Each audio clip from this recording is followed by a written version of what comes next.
Good morning, guys. I just woke up from a long, long night of very intense dreaming. Um, very intense dreaming, as we've all had. But tonight was just particularly intense for me because it was just like dream after dream after dream.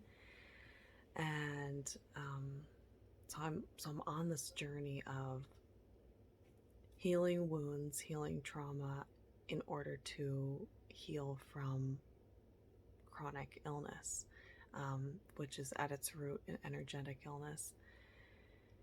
And wound work takes a long time. um, I've been on my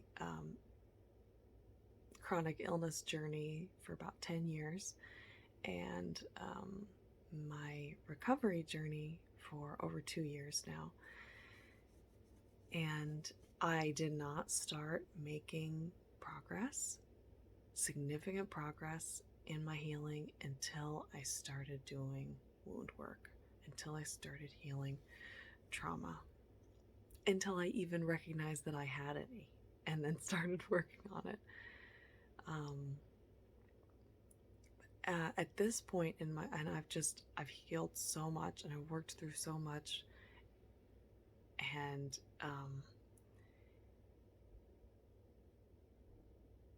but it takes time. You've got to wait for your body to release things in waves, and then you have to allow it to sort of come up in the body and figure out how to get it out, and just move that energy.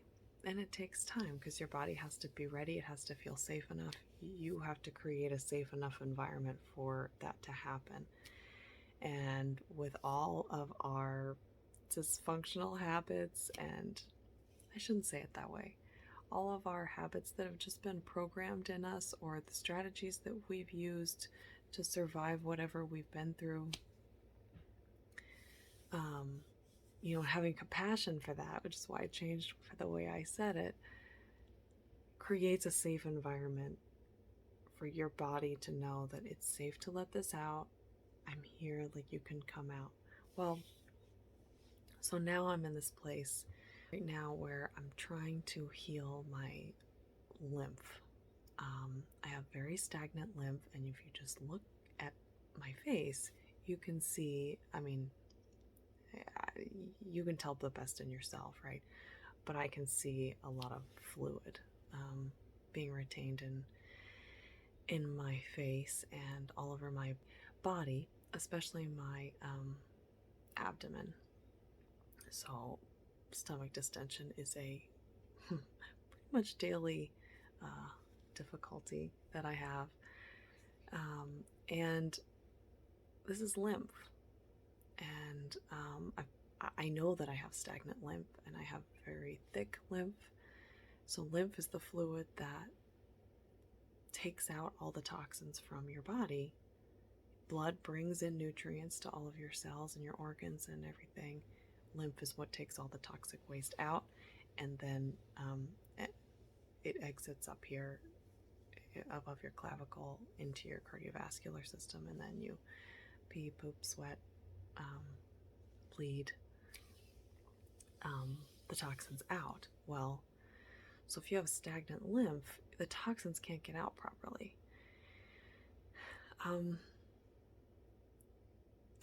The thing is that lymph also removes emotional toxicity.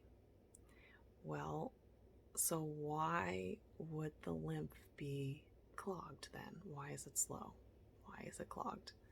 Why is it like sludge when it should be like water? It gets clogged with chemical, biological toxins, but it also gets clogged with emotional toxicity. And that's where I am. That's what I believe has caused my I have a lot of biological toxicity and chemical toxicity in my body.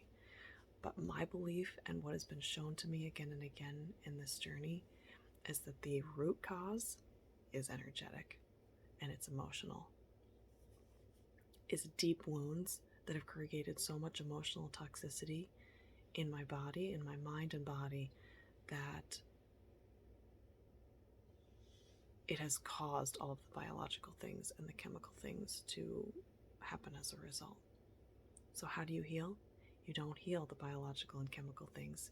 You heal the energetic things, because that's the root cause. That's what I've been shown, and that's the way I'm keep being shown, that's when I do that, I get some healing, I make some progress. So right now, I'm working on my lymph. And to me, a stagnated lymph, the metaphor that fits for me is, I'm holding on to something. I'm holding on to stuff. It's clinging to me. It's stuck on me, and I need to figure out how to release it. So getting rid of whatever it is. So the task becomes figuring out, what is it that is clinging to me? Is it clinging to me, or am I clinging to it? Am I holding on to it? What am I holding on to? What am I having trouble letting go of? You know, as I heal all these things, you can heal things cognitively, psychologically, but they can still be stuck in your body, and that's where I'm really at, because I've done so much cognitively and psychologically to get understanding of all the things, the patterns and everything that have created my illness, created the life that I have for myself. But it's not enough. You have to also heal it in the body, and that's what I'm trying to figure out how to do right now. And so right now, the thing that is being shown to me is my lymph. It's gotten worse. It just keeps being shown to me over and over and over again lately. And that, I have learned, means when something gets worse, when something gets more obvious, when something you keep being reminded of it over and over and over again, and it's just like nagging at you, it's time to heal it. I really believe that. I think that's true. When you get triggered more about something than you used to get triggered, it means it's ready to heal, or it's saying it's time to figure, your body's trying to say, or your soul's trying to say, it's time to figure out how to heal this. Okay, so I'm working on healing, trying to figure out what I'm holding on to, what my lymph is trying to say to me, and what can I release in order to heal my lymph. So what is my lymph trying to tell me? What is my lymph needing me to let go of in order to heal it, to let it flow again? This is what I'm trying to figure out. This is what I'm trying to work through. So last night I had a very long night of intense dreaming. And there was one dream where I was screaming. I was just screaming at this family member. And all I wanted and needed was validation of my experience and my feelings. And wouldn't give it to me. They wouldn't give it to me. And they were staying sort of disturbingly calm and firm in their belief, and just their refusal to not give it to me. And I was expressing so much rage. I mean, it wasn't even just anger. It was rage. So that is the dream that I remember the most vividly. And that's the one that had the biggest impact on me. When I woke up, I felt like, Jesus, wow, that was intense. And the thing I started to wonder was,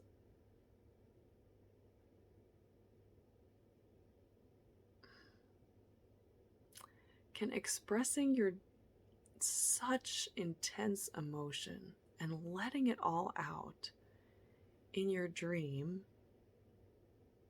be enough to let it go, and or to move that energy? Is it enough to move the energy out of you? So that's what I'm gonna be working on today. I don't know the answer. I'd like to say yes, but I have this feeling the answer is no. I'm always looking for an easy way out with this stuff. I'm looking for a quick fix. I mean, we all do that, right? Or is it just me? I don't know. I don't know if everybody has such an aversion to their own emotions as I do.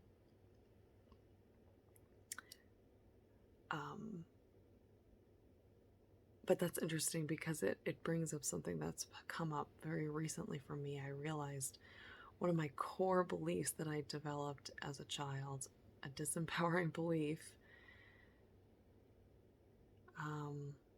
is that my emotions don't matter.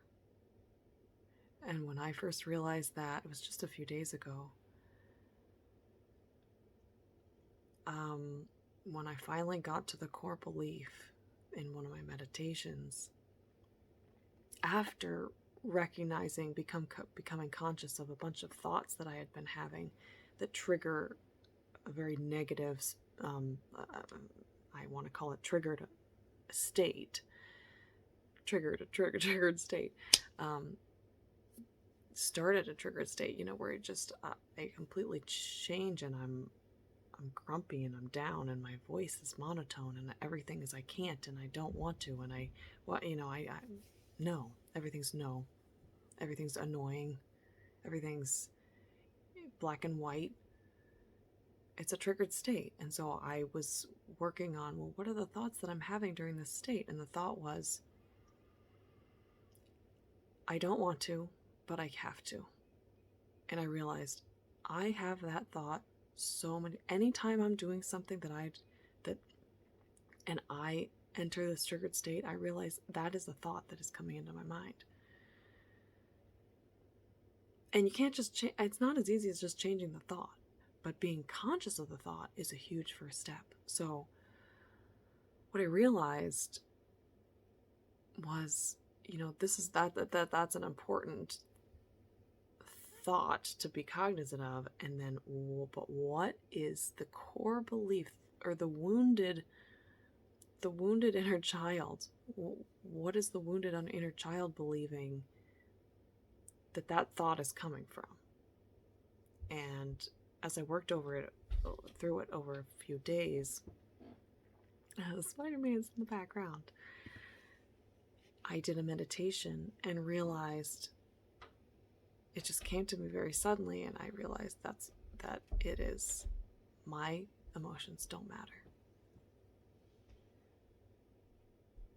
And it came to me like a wave. I got warm and tingly, and it was just like this wave of truth, and I felt really very intensely emotional.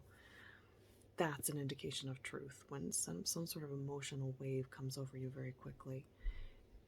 It's a signal to you that's right on. That's true. That feels true to you. And you know that it's an early life wound because it's completely illogical. So I'm a kind of person that other people's emotions are paramount. They are the most important thing I view as in the relationship. I want to know how things impact my friends, my family. It doesn't really matter to me what they go through. What I mean is what happens in their lives. What matters to me is, well, how did that impact you? That's what interests me. It's like, well, how are you doing? How is this affecting you? How is that? How are you coping with this? That's what fascinates me. So, for me to view other people's emotions as, the most important thing in relationships, and for me to believe that my emotions don't matter, that's a very egocentric thing. That's believing that I am somehow different than the rest of the world, you know? And egocentric beliefs come from early childhood because that's all you can. All children are egocentric. It must be. You have to start that way. And so I know that it's early childhood. And what I understand from chakra work is that belief about emotions and that your emotions matter comes from the second chakra. That's the sacral chakra. And this ties into this whole thing extremely well because what is the sacral chakra in charge of? All the fluids in your body. Blood, lymph, sweat, tears. You heard lymph in there. So my sacral chakra is where the wound, and this is what I believe, the sacral chakra is where the wound is. That is the root cause of this lymph symptom. And obviously there are many, many symptoms that I've had over this chronic illness, and I'm working on identifying each one and then connecting each one to a chakra is what I've been working. The chakras work is what I've been working on more recently, because it helps, and it also helps to identify an age. So the sacral chakra is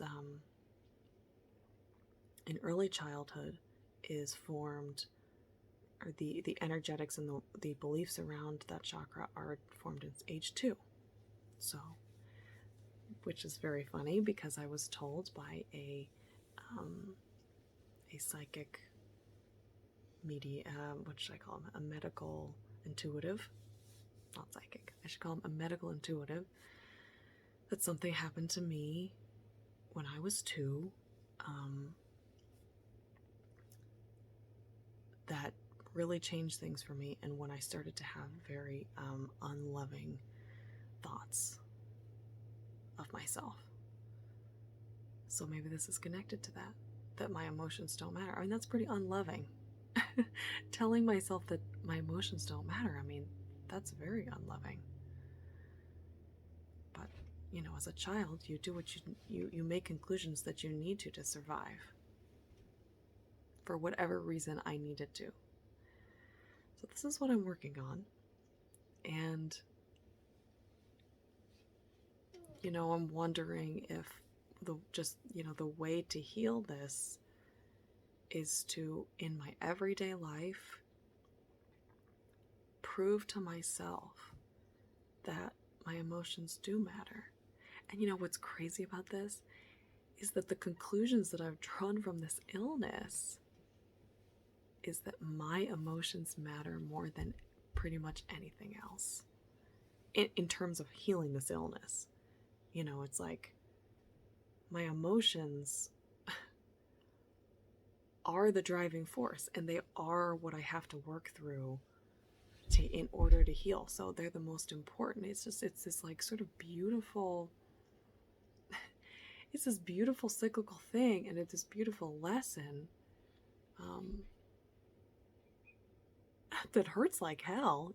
It's also been life-changing in a very positive way. It's also been empowering and inspiring and exciting as I've made progress, and exciting as I've learned, as I've discovered who I really am, what I'm really capable of, and I still don't know. I'm still in it.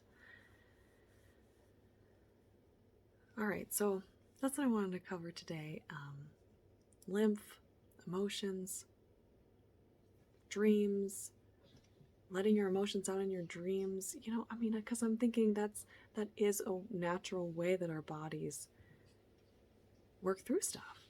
So could it be that me working on that in my dream has healed it? No. I mean, I'm sure it helped.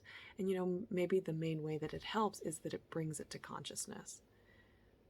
Because I was not aware that dynamic really was there with this particular person until that dream. So maybe that's the gift in it. It's not that it just heals it in one night. That doesn't seem realistic based on what I've what I've experienced in this illness thus far. And clearly from all the fluid that's still in my face and body, it's not just magically healed overnight. Wishful thinking. So I guess that's the gift, that it brought it to consciousness, and for me to remember it long enough to speak about it here, that's the gift. That's the gift.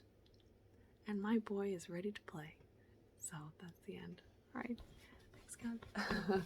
All right. Thanks. See you next time. Bye.